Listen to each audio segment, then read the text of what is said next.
D'autres enfants qui sont dans les orphelinats. Et nous allons demander tout à l'heure, après les jeux des enfants, que chaque famille qui n'a pas encore un orphelin chez elle puisse en prendre un enfant dans un orphelinat quelconque qui puisse élever cet enfant dans sa famille.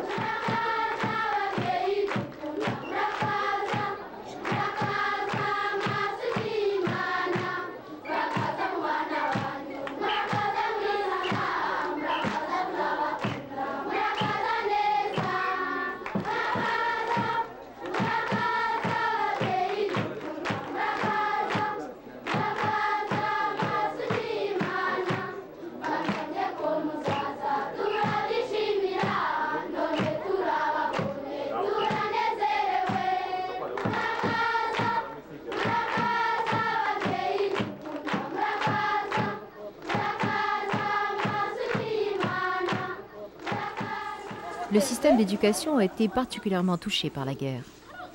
3 mois après le génocide, les écoles ont commencé progressivement à accepter les élèves dans des conditions très précaires, avec les quelques instituteurs survivants. Tout a été détruit ou endommagé.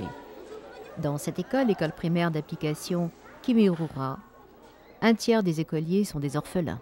Il y en a beaucoup qui ont des séquelles de l'après-guerre.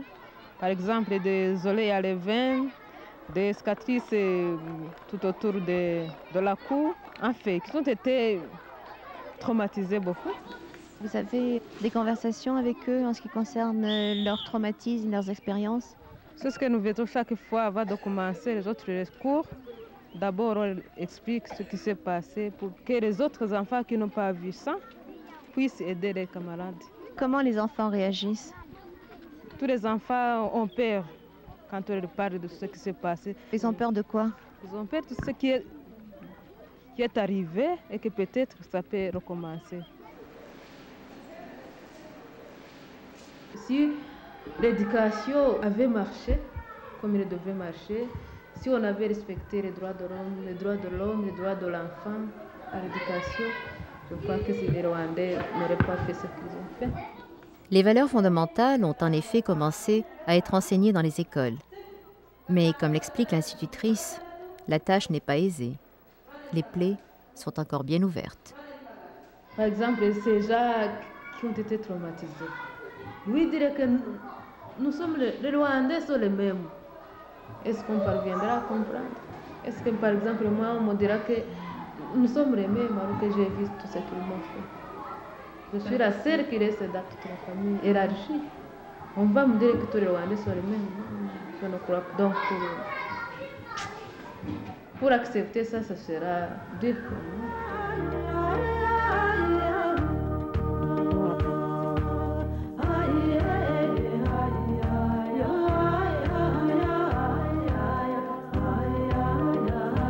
Comment ce petit pays, gâté par sa géographie, son climat, sa joie de vivre, en est-il arrivé là? Plusieurs théories ont été avancées. Reason that kind of behavior has been perpetuated in this society is the culture of impunity. There has never been a justice system in place in this country where anyone ever made those perpetrators, accountable for their behavior in a court of law and punish them. It wasn't like in Nazi Germany where the crematoriums were 25 miles away from the largest city center in the woods in places that nobody could get to. We don't have any baseline to compare. We can talk about Nazi Germany and the Holocaust, but it's a very different kind when most people, Europeans even, Germans, Jews, those who were outside of the crematoriums didn't have the opportunity. They heard rumors and they heard testimonials of people who managed to escape or hide, but they never saw what the children and the adult survivors saw here. Imagine being called into a church where you used to worship every week, and then the priest brings you all together to tell you this is a safe place for you, and then he tells the Interhamwe to come in and massacre all of you. I mean, this is the kind of thing, and that child might have hid under dead bodies for 2 weeks until they were sure. May have been 1 or 2 only that survived all the massacre.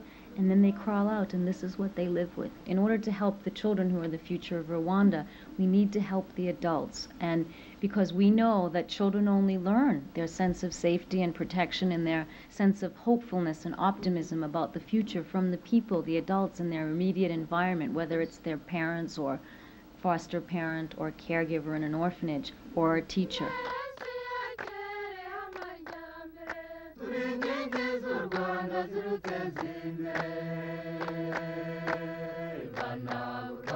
Aujourd'hui, les enfants du Rwanda dépendent encore plus des adultes, et surtout des femmes, qui constituent 70% de la population.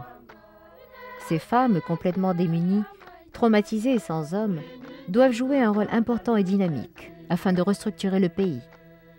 Ces femmes ont la lourde tâche d'éduquer les enfants et d'établir une culture fondée sur la paix et la tolérance. Depuis notre retour, actuellement, nous avons déjà 245 femmes qui sont venues, qui ont référé à nous pour repartir dans la vie. Parce que la détresse de ces femmes est grande, leur isolement et tout ça. Et en parlant d'isolement, un des objectifs aussi, c'est de les regrouper pour qu'elles se rencontrent, qu'elles échangent, qu'elles s'entraident. Nous regardons pour trouver les cas les plus pauvres, ceux qui n'ont plus besoin. Et alors, à ce moment-là, une parcelle leur est attribuée et elles la cultivent elles-mêmes.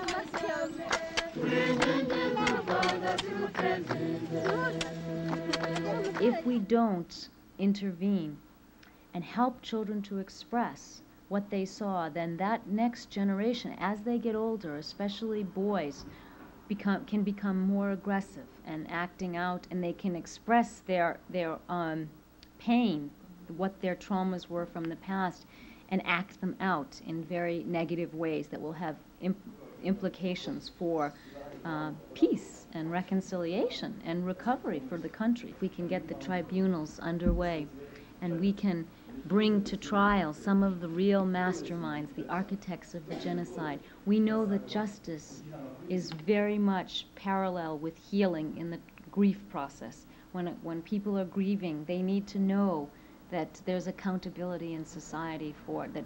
When bad things happen to good people, there will be a punishment for that, and people will be held accountable for their behaviors, that you just can't get away with murder.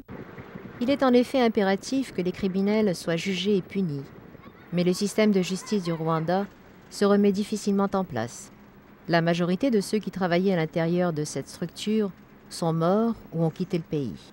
Tous les bâtiments qui abritaient le système judiciaire ont été détruits ou endommagés, les moyens de transport ont été volés, et les équipements de bureau ainsi que les stocks de matériel complètement dilapidés. Beaucoup de magistrats ont été massacrés, les autres ont participé dans le massacre, les autres ont fui le pays. On n'a pas où mettre même les dossiers. Et en plus, vous voyez que notre bâtiment est vieux, il ne peut pas abriter le nombre de magistrats dont nous avons besoin. La communauté internationale est très lente, on devait nous bâtir le bâtiment le plus tôt possible. La juridiction nationale se devait de prendre les dispositions nécessaires pour procéder au jugement de quelques-uns. Mais en même temps, il y a quelque chose que, malgré les moyens et les cadres manquants au niveau de l'administration, les gens se demandent pourquoi rien n'a été fait. Il y a eu un semblant de procès au mois d'avril, une date symbolique. The international community has a moral obligation not to turn their back on Rwanda, to help the tribunals go forward, to continue to give support, because justice is so tied into and linked with an individual as well as a society's ability to heal and find forgiveness. Les discours politiques et les débats continuent au Rwanda. Les casques bleus ont maintenant quitté le pays et plus d'1,5 million de Rwandais sont encore réfugiés à l'extérieur. Qu'adviendra-t-il de ce pays? S'il y a un retour des réfugiés en grand nombre, eh bien, on a tout le potentiel pour avoir encore une autre guerre civile si les Rwandais ne sont pas prêts pour la paix. Alors, pour l'instant, tout augure assez bien, mais on a toujours une crainte, on n'est pas certain. Que deviendront les enfants? Pourront-ils oublier? Pour l'instant, ils essaient de se trouver une niche, un coin, une famille, dans lesquels ils seront en sécurité et où ils pourront vivre leurs années d'innocence. Mais pour combien de temps ?